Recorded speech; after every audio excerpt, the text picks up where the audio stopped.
ایالات متحده آمریکا صبح 13 ایول موج نوی حمله ها را علیه ایران به راه ماند. یک روز پیش از این نیز هدفهای در اطراف آبراهی از لحاظ استراتژی مهم هرمز شاهد حمله های هوایی بود. آمریکا آن را پاسخ به ضربه های تهران به کشتی های تجاری نامید. فرماندهی مرکزی آمریکا با نشر اظهارات گفت که نیروهای ما ضربه های بیشتر را علیه ایران به راه ماندند تا توانایی آنها را برای حمله به کشتی‌های ملکی و تجارتی که باید از آب‌های گلوگاه هرمز آزادانه حرکت کنند کاهش دهد. رسانه‌های دولتی ایران از چند ترکیش در منطقه‌های نزدیک به هرمز از جمله بندر عباس، سیریک و ولایت بوشهر خبر دادند. سنجش مستقلانه این خبرها فعلا امکان ندارد. دونالد ترامپ رئیس جمهوری آمریکا روز 12 ایول در صحبت با تلویزیون CNN گفت ما آنها را شب گذشته بسیار سخت زدیم و ادعا کرد که پیش از این حمله واشنگتن و تهران برای رسیدن به سازش بسیار نزدیک آمده بودند. ترامپ همچنین ادعا کرد که با وجود اظهارات جانب ایران درباره بستن گلوگاه هرمز، حرکت از این گذرگاه مهم دوام دارد.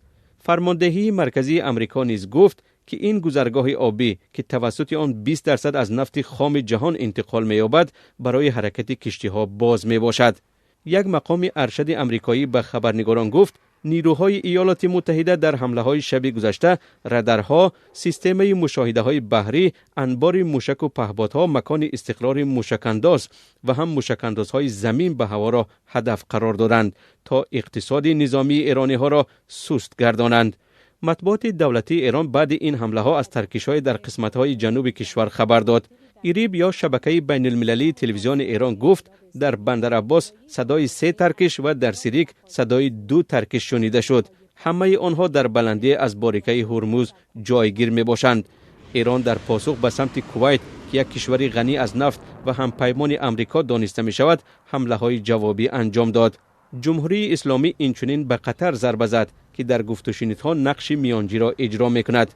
امارات متحده عرب نیز بار اول در 2 ماه اخیر شاهد حمله شد.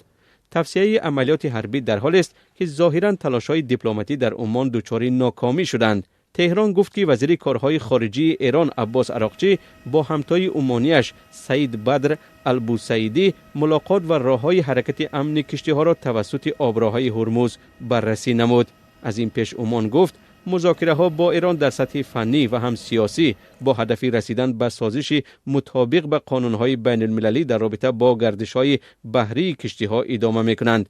در این گفتگوها نمایندگان رسمی آمریکا اشتراک ندارند.